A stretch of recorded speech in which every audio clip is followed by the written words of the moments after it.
따라해 봅시다. 우리의 삶의 목표를 분명히 하자. 우리는 지금 같은 한 교회 성도라고 하는 의미가 무엇입니까? 우리 같은 성도들이 분명한 목표를 하나 가지고 있습니다. 그 목표는 뭡니까? 영원한 천국의 목표인 줄로 믿습니까? 우리 교인들은 영원한 천국의 소망을 가지고 모두 가나안 땅, 복된 땅에 이스라엘 민족이 들어갔듯이 우리 성도들은 한 사람도 탈락하지 않고 다 하나님의 복된 예루살렘 귀한 천성까지 우리는 가야 될 줄로 믿습니다. 그리고 또 한 가지는 이 땅에 사는 동안에 하나님이 영원한 천국에 그 나라 가서 받은 상금을 위하여서 이 땅 안에서 우리는 사명을 다 감당하는 우리의 사명을 다 하고 이 땅에서 복되게 복을 누리고 살 수 있는 복을 누리고 사는 귀한 일들을 감당해 나가야 되겠습니다. 그래서 오늘 이제 본문의 말씀을 통하여 우리가 영원한 나라의 소망과 이 땅 안에서 잘 되는 소망을 이뤄나가기 위하여 어떻게 해야 되는가를 우리는 다시 한번 목표를 확인하고 삶에 승리하는 삶이 되기를 축원합니다. 자, 오늘 본문에 보니까 그런즉이라고 하는 말을 시작합니다. 그런즉 먹든지 마시든지 무엇을 하든지 그랬습니다. 그런즉 앞에 이가 뭐가 있었기 때문에 그런즉이 나왔는가? 오늘 우리가 고린도전서 10장에서 바울이 하는 얘기 중에서 기억해야 될 그런즉을 기억해야 될 두 가지 사건이 있습니다. 첫째 사건은 이제 5절에 보니까 이스라엘 민족들이 다 한 200만이 애굽에서 출애굽에서 나왔습니다. 하나님이 구원의 역사를 맛봤습니다. 홍해 바다를 가르고 구원의 길로 들어왔습니다. 광야로 들어왔습니다. 가나안 땅을 향하여 가고 있는 중이었습니다. 그들의 목표는 출애굽을 해서 나온 것은 가나안 땅이 목표였습니다. 할렐루야. 가나안 복된 땅을 하나님이 주시겠다고 하는 그 땅을 향하여 나가고 있었습니다. 그런데 그들 중에서는 많은 사람들이 가나안 땅에 들어가지 못했더라라고 오늘 본문에서 말씀하고 있습니다. 왜 그랬습니까?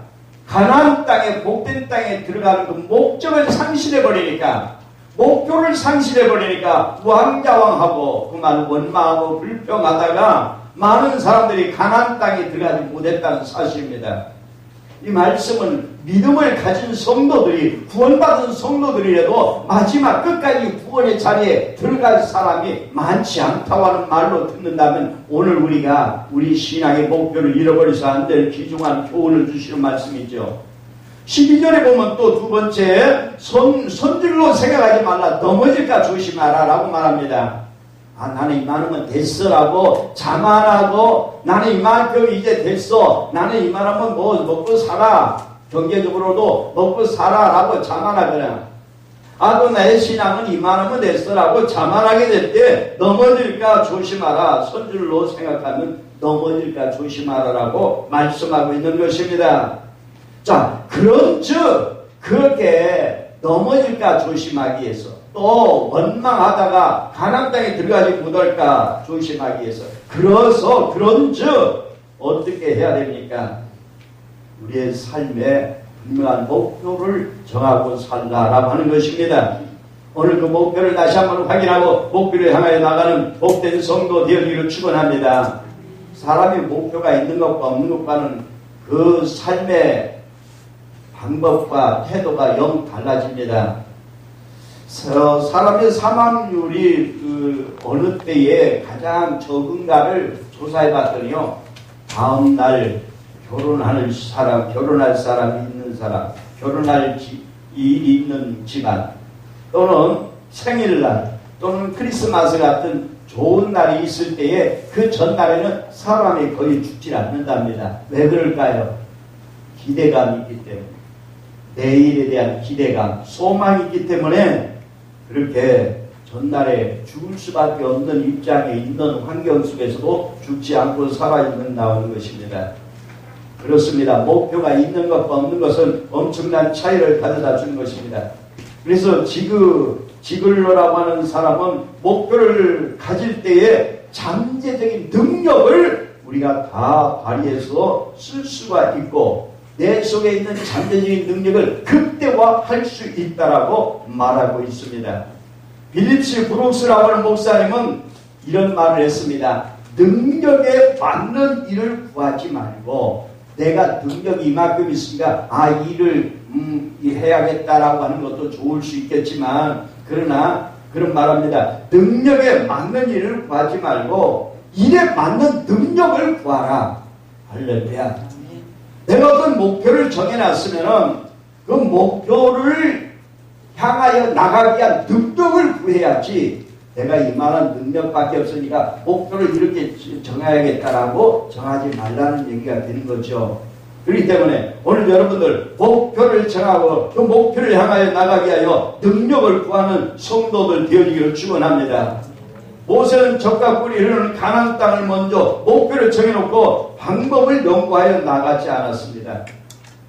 장정 60명 그리고 200만이 가까운 그 인구를 어떻게 먹이고 어떻게 입힐까를 걱정하고 연구하지 않았습니다. 먼저 목표를 정하고 진행하는 가운데서 하나님께서 다 문제를 해결해 주시고 그들을 먹여주시고 믿습니까? 바로 오늘 우리가 목표를 정하는 것이 그렇게 중요한 것입니다. 노만 빈센트 필이라고 하는 박사는 인생 목표는 연대로 또 월별로 주별로 일별로 잘 정해놓고 그것을 지켜나가는 사람이 되어야 된다고 말하고 있습니다. 그래서 어떤 사람은 목표 플러스 희생은 성공이다. 자, 우리가 영원한 천국까지 가는 것을 성공해야 됩니다. 이 땅에 사는 동안에 내게 주신 사명을 감당하는 일을 성공해야 됩니다. 하나님이 주신 우리의 모든 축복을 다 누리고 살기 위해서는 우리는 분명한 목표를 잃어버려서는 안 된다는 사실인 것입니다. 특별히 우리 엘리올교회 성도들이야말로 이 땅에 사는 동안에 하나님이 주신 모든 복을 누리고 우리에게 주신 사명을 다 감당하고 영원한 나라에 영원한 그 목표를 향하여 나갈 수 있는 복된 성도 되어지기를 축원합니다. 그러면 그런 분명한 목표를 정하는데 어떤 삶의 자세가 필요한가? 첫째로는 하나님의 영광을 위하여 살아나라고 오늘 본문에 말하고 있습니다. 그런즉 너희가 먹든지 마시든지 무엇을 하든지 하나님의 영광을 위하여 하라. 할렐루야. 우리는 사업을 하든지 결혼을 하든지 무엇을 하든지 하나님의 영광을 위하여 하라라고 하는 것입니다. 여러분들 우리가 존재하는 존재 목적론적 증명에서 우리가 왜 존재하고 있는가? 목적이 다 있습니다. 모든 것은 목적이 있습니다. 책도 목적이 있는 것이고 또 꽃도 목적이 있고 시계도 목적이 있어서 존재하듯이 인간도 목적이 있어서 존재하는데 특별히 하나님의 자녀들은 목적이 있어서 존재하는 것입니다. 어떤 목적으로 하나님이 우리 인간을 만드셨습니까? 하나님이 형상대로 만드셨습니까? 하나님 앞에 영광 돌리게 하기 위하여서다. 할렐루야. 하나님 앞에 영광 돌리게 하기 위하여 하나님께서 우리를 목적으로 만들어 놓은 걸 믿으시기 바랍니다. 인간은 하나님 영광을 위하여 창조되었습니다. 그리고 고린도전서 2장에 보면은 우리가 구원받은 것도 예수 그리스도의 피값으로 우리를 산 까닭도 영광 받게 하기 위하여서라고 했습니다. 사랑하는 여러분이 그렇기 때문에 우리의 삶의 목표가 어떤 목표, 이건 가치관의 변화인 것입니다. 내 삶의 가치관이 어떠냐에 따라서 모든 그 목표가 우리가 나가고자 하는 목표가 설정되어지는 것이기 때문에 우리가 분명한 목표를 향하여 나가려면 우리 삶의 가치관이 분명해야 된다는 것입니다. 오늘 이 가치관을 우리는 이미 저는 이런 설교를 많이 했기 때문에 여러분들이 오래전부터 간직했을 것입니다. 그럼에도 불구하고 이것이 쇠퇴해져서 없어지지 않게 다시 말씀드리는 것입니다. 이스라엘 민족들이 애굽에서 나와가지고 가나안 땅까지 가는 동안에 그들이요 그 목표를 잃어버렸기 때문에 중간에 다 탈락했습니다. 우리가 이 목표를 항상 간직하고 나갈 수 있는 삶의 가치관이 분명할 수 있는 삶이 되어지기를 축원합니다. 오늘 저와 여러분의 삶의 목표가 뭡니까? 삶의 가치관 무엇입니까? 하나님 앞에 영광 돌리게 하옵소서. 내 삶내가 살아있는 조건, 살아있는 목적은 하나님 앞에 영광을 돌리게 하여. 할렐루야. 그 기독교인이 아니고 천주교인이라서 예와 들기는 조금 그렇지만 그러나 참 훌륭한 면은 있습니다. 성녀 테레사 수녀의 이야기입니다. 그가 세계적으로 유명한 성녀요, 노벨상을 타기까지 참 그가 그냥 그런 노벨상을 받은 건 절대 아닙니다. 그녀는 다르지링이라고 하는 곳을 기차를 타고 가고 있는 동안에 하나님의 음성을 분명히 들었습니다. 테레사야, 너는 5만 명이 있는 거지들이 2만 명이 있는 그곳에 문둥병자들이 또 있는 그곳에 가서 복음을 전하게 되냐. 그들에게 먹을 것을 주고 그들이 죽었을 때 무덤을 만들어주고 그들을 위하여 일하지 않겠느냐라고 했습니다. 그래서 그는 그곳을 향하여 하나님의 음성을 듣고 이제 헬커타로 떠나면서 이렇게 기도했다고 합니다. 하나님, 나는 이제 수녀복 한 벌에다가 그저 내일 어디서 자야 될지도 모르고 무엇을 먹어야 될지도 모르지만 하나님 앞에 모든 걸 맡기고 나갑니다. 하나님, 나에게를 인도하여 주시옵소서라고 기도하고 나갔습니다. 1946년도 그가 부름을 받고 30년 동안은 그는요 대경교회 고아원을 세워가면서 그렇게 살았습니다. 그가 세계 노벨상을 1979년도에 받았을 때 그의 인생의 목표는 모든 것이 하나님 앞에 영광을 돌리기 위한 삶이었다고 하는 것입니다. 오늘 사랑하는 여러분의 우리의 삶의 목표가 하나님 앞에 영광을 돌리는 삶으로 가치관이 분명히 세워졌다고 한다면 우리는 우리의 삶에 있어서 좌절하거나 절망하거나 교만하거나 낙심해질 필요가 전혀 없는 것입니다. 삶에 피곤해질 필요가 전혀 없는 것입니다. 오늘 왠지 내가 피곤하고 자꾸 낙심이 되고 자꾸만 내가 모든 것에서 쇠퇴해져가고 있다라고 늙고 있다라고 급속하게 늙고 있다라고 생각이 들거나는 빨리 여러분들 가치관을 점검하시기 바랍니다.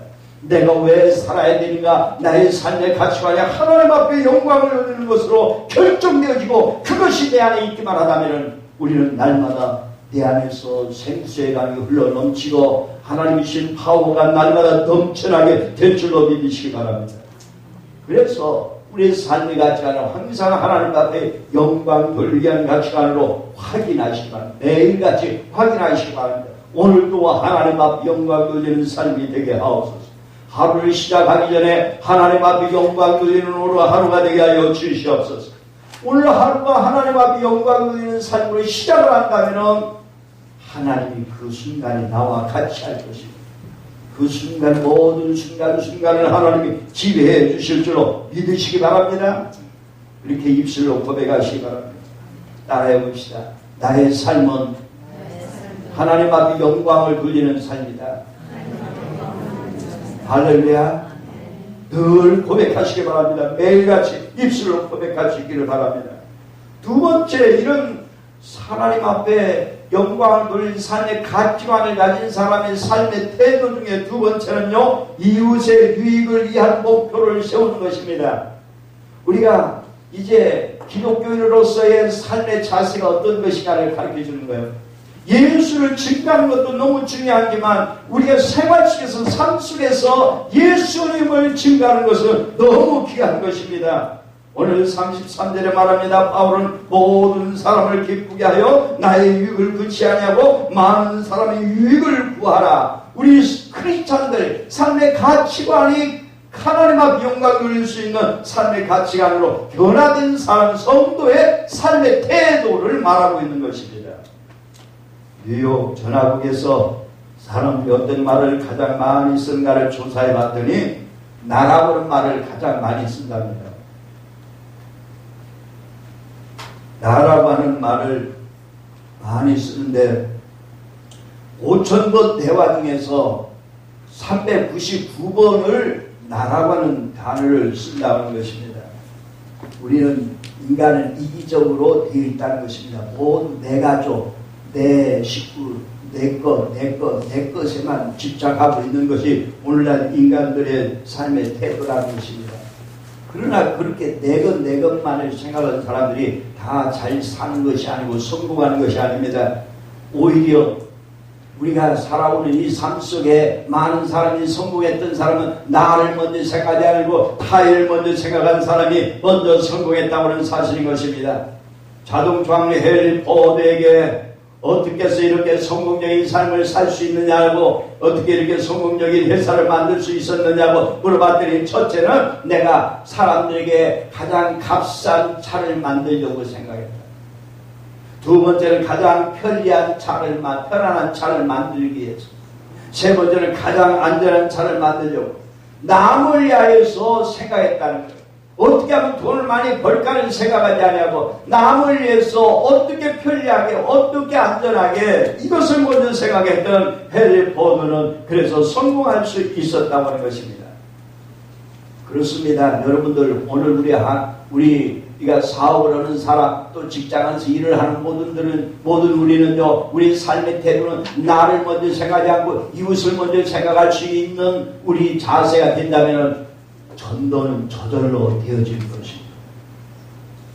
강철왕 칸에게는 어느 신문기자가 묻기를, 당신은 재산이 다 없어지면 어떻게 하겠습니까? 라고 물었답니다. 당신의 이 재산들이 다 없어지면 앞으로 어떻게 하겠습니까? 했을 때 강철왕 칸에게는 징긋이 웃으면서, 다 없어져도 걱정 없어요. 나는 또 많은 사람들이 필요로 하는 무엇인가 만들기만 하면 또 부자가 될걸요. 이태리 타워를 만드는 사람이, 이태리라고 하는 사람이 굉장히 부자가 됐답니다.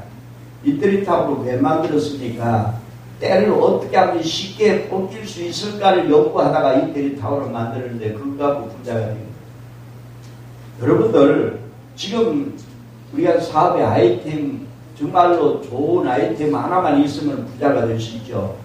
아이템이 어디서 나옵니까? 남에게 유익을 주는 것, 많은 사람들에게 유익을 줄 수 있는 것만 생각이 되면은, 그것만 가지면은 부자가 될 수 있다는 사실이죠. 사랑하는 여러분이요, 남을 위하여 사는 태도와 나를 위하여 사는 태도는 하나님이 보실 때에 엄청난 차이를 가져오는 것입니다. 여러분들, 두 사람을 한번 비교해 볼 필요가 있습니다. 노벨상을 받은 두 사람이 있습니다. 알버트 슈바이처 박사와 또 한 사람은 알베르 까무라고 하는 사람입니다. 알베르트 슈바이처 박사는 그는요 5개 박사학위를 가지고 있었지만 아프리카 적도 람바네로 가서 과거에 백인들이 흑인들에게 무달짓을 했기 때문에 그를 속지 않은 마음으로 열심히 복음을 전했습니다. 그리고 그들을 열심히 치료해 주었습니다. 그는요 노벨상을 받을 뿐만 아니라 20세기의 태양으로 그는 극찬을 받고 끝까지 아주 귀한 삶을 살 수가 있었습니다. 그러나 무신론자였고 무신론적 실존주의자였던 알베르트 까메는요 노벨상을 탄 돈으로 뭘 했냐면 좋은 이제 별장을 잃고 좋은 차를 사고 드라이브를 즐겼습니다. 슈바이처 박사는 상 받은 걸로 가난한 사람을 치료하는 데 다 썼습니다. 그런데요, 슈바이처 박사는 그렇게 21세기의 태양으로 남았지만 또 까무는 어떻게 됐습니까? 드라이브를 하다가 교통사고로 쉽게 죽어버리고 말았습니다. 여러분들, 남을 위하여서 살는 삶의 태도가 우리가 없어진 것 같지만 물을 퍼내면 좋은 샘물을 퍼내면 퍼낼수록 더 좋은 것이 나오듯이 남을 위하여 계속 헌신하고 봉사하는 자는 더 좋은 것을 얻을 수가 있습니다.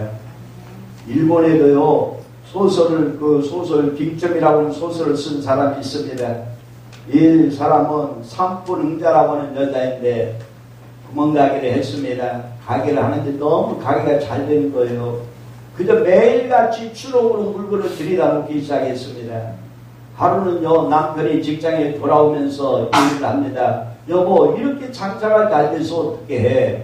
우리가 이렇게 장사가 잘 되는 바람에 옆에 가게들이 문을 닫게 생겼어. 그럼 이건 하나님의 뜻이 아니잖아. 그 말을 듣는 순간에 그는요 그 다음부터 이제 물건을 채워놓지 않았습니다. 물건이 다 떨어졌습니다. 월급이 떨어지면 저 옆집에 그 물건이 있습니다. 그리 가세요. 저쪽으로 가세요. 사람들 다른 가게로 보내기 시작을 했습니다. 그리고 일찍 문을 닫고 틈틈이 시간 나는 대로 글을 쓰기 시작했습니다. 그것이 유명한 빅점이라고는 소설을 썼고 그는 그걸로 인해서 엄청난 돈을 벌 수가 있었습니다. 사랑하는 여러분이요, 오늘 우리가 이렇게 남을 위하여 유익을 주는 삶을 산다고 하는 것은 얼마나 귀한 삶인지 모릅니다. 우리 크리스찬들은 남을 위해서 살아갈 수 있는 목표가 있어야 됩니다. 이런 목표를 실천해 나가는 성도 되어지기를 축원합니다. 고린도전서 10장 24절에 누구든지 자기 유익을 구하지 말고 남의 유익을 구하라고 오늘 분명히 말씀하고 있습니다. 1923년 시카고에 있는 에드워드 비치 호텔에서 그때 당시 미국에서 가장 성공적으로 살았다고 하는 사람들 9명이 모였습니다. 9명이 그들은 강철왕 사장, 공익회사 사장, 가스회사 사장, 공문업자 사장, 또는 뉴욕 증권회사 소장, 국무위원, 월가의 건물들, 이렇게 전매회사 사장, 국제안전은행의 행장 9명이 모여가지고 그들이 자기들이 성공답을 얘기하고 성공을 자랑했습니다. 그런데 말입니다. 그들은 하나님을 몰랐던 사람들입니다. 이웃을 몰랐던 사람들입니다. 25년 후에 그들이 어떤 기관에서 그들의 삶을 조사를 해봤습니다. 그런데 어떤 일이 일어났습니까? 강철왕 회사 사장은 망해서 빚덩이에 있고 공익회사 사장은 외국 망명 생활을 하다가 무일푼으로 객사를 했고 가스회사 사장은 미쳐버렸고 공무로 사장은 외국에서 고독하게 죽었고 뉴욕 증권회사 소장은 형무소에 있고 국무위원도 형무소에 있고 그리고 출감한 뒤 바로 사망을 했고 월가의 건물급을 자살했고 전매회사 사장도 자살했고 국제안전은행장도 마찬가지로 자살을 해버리고 말이죠. 9명이 다 비참하게 25년 후에는 다 비참하게 됐습니다. 남을 위하여서 헌신한 사람은 영원히 남고 영원히 하나님의 보호와 인도를 받고 삽니다. 그러나 자기만을 위해 살았던 사람은 그 삶이 아주 비참하게 되는 모습을 본 것입니다. 오늘 사랑하는 여러분의 우연히 있었던 일이라고 생각하면 절대 안 됩니다. 우리 크리스찬들은 오늘 하나님의 말씀을 귀하게 여기고 바로 남의 유익을 위하여서 살으라고 하는 말씀을 우리는 귀담아 들을 수 있는 복된 성도 되어기를 축원합니다. 우리가 사업을 해도 무엇을 해도 모두 남의 유익을 구하는 마음자세로 한다면 갈수록 더 번창하고 또 거기에 하나님의 보호하심과 인도하심이 있을 줄로 믿습니다. 그 다음에 세 번째 목표는 무엇입니까? 자, 첫 번째 목표나 두 번째 목표의 가장 궁극적인 목표입니다. 삶의 궁극적인 목적은 무엇입니까? 영혼 구원을 위한 목표를 세우라는 것입니다. 우리 크리스찬이 우리는 영혼 구원의 목표가 있어야 되는 것입니다. 무엇을 먹든지 마시든지 다 하나님 영광을 위하여 하라고 시작했던 것이 마지막에는 복음을 증가하여 영혼 구원입니다. 저 죽어서 지옥불 속에 들어가던 사람들을 위하여서 우리가 복음을 증가할 수 있다고 하는 것이 얼마나 귀한 일입니까? 사랑하는 여러분이요, 하나님 앞에 영광을 누리시는 삶의 가치관으로 변화가 되고 내가 이웃을 위하여서 살게 되면 궁극적인 목적이 이루어지는데 그 목적은 바로 무엇입니까? 모든 사람들에게 복음을 전할 수 있게 된다는 것입니다. 복음을 전하기 위해서 첫 번째 목적과 두 번째 목적을 실행하라고 하는 것입니다. 사랑하는 여러분요, 그러므로 우리는 복음을 전하기 위한 삶의 목표가 있어야 됩니다. 어디 가서 무엇을 하든지 복음을 전하는 데 목적을 두고 우리가 살 수 있는 것 얼마나 귀한 일인지 모릅니다. 그래서 고린도전서 9장 16절에 보면 바울은 말합니다. 내가 복음을 전할지라도 자랑할 것이 없으면 내가 부득불하리라. 만일 복음을 전하지 않으면 내게 화가 미치리라. 오히려 복음을 전하지 않으면 내게 화가 미치리라고 했습니다. 우리에게 시간을 주었습니다. 우리에게 물질을 주었습니다. 우리가 여러 가지 여건을 줬습니다. 내가 사람들에게 이치가 좋은 이치에 있게 되었습니다. 그 이치 모든 것을 이용해서 내가 그 이웃을 향하여서 일하면서 복음을 그들에게 증거할 수 있는 삶의 태도가 우리에게는 오히려 복된 태도, 이런 삶을 살아야 하는 것이 영원한 목표를 향하여 나가는 삶인 것을 말씀하고 있는 것입니다. 사랑하는 여러분이요, 우리가 지금까지 복음을 전하지 못했던 것은, 전도하고 있지 못한 것은 결국은 하나님 앞 영광의 목표가 바로 설정되어 있거나 설정되어 있지 못하고 있거나 아니면 흔들리고 있고 퇴색하고 있는 것이고, 또 내가 이웃을 향하여서 일하지 못하고 있다고 한다면 이것이 바로 복음 전도와 연결이 되고 있지 않다고 하는 사실을 깨닫게 해주는 귀한 말씀인 것입니다. 사랑하는 여러분들이여, 우리는 마지막까지 영원한 목표를 향하여 가야 됩니다. 우리는 마지막에 그 영원한 천국의 영원한 그 나라를 향하여서 나가야 됩니다. 중간에 도중하자 해서는 안 됩니다. 그리고 이 땅에 사는 동안에 내게 주신 사명을 감당하고 내게 준 축복을 다 누리고 살아야 됩니다. 할렐루야. 그를 위하여 우리는 분명한 목표를 다시 한번 확인하시기 바랍니다. 이 목표가 분명하게 되면요, 우리는 예배 시간에 제대로 예배를 드릴 수가 있습니다. 모든 것이 가장 중요한 것은 먼저 그의 나라와 의를 구하라. 그러면 너에게 필요한 걸 더하여 주리라. 먼저 그 나라와 의를 구하면 너에게 필요한 걸 더하여 주리라. 하나님 앞에 예배가 우선입니다. 하나님의 교회가 우선입니다. 모든 내가 해야 될 일이 많이 있습니다. 가정을 돌봐야 될 일도 많이 있습니다. 이웃을 돌봐야 될 일이 많이 있습니다. 그런데 그 모든 것이 하나님 앞에 영광을 위한 목표로 설정돼서 먼저 그 나라와 의를 먼저 구하는 성도가 된다. 그 모든 것에 필요한 걸 내가 더하여 주리라. 이것이 하나님이 우리에게 주신 귀한 축복의 공식이고 말씀인 걸 믿어주시면 아멘 합시다.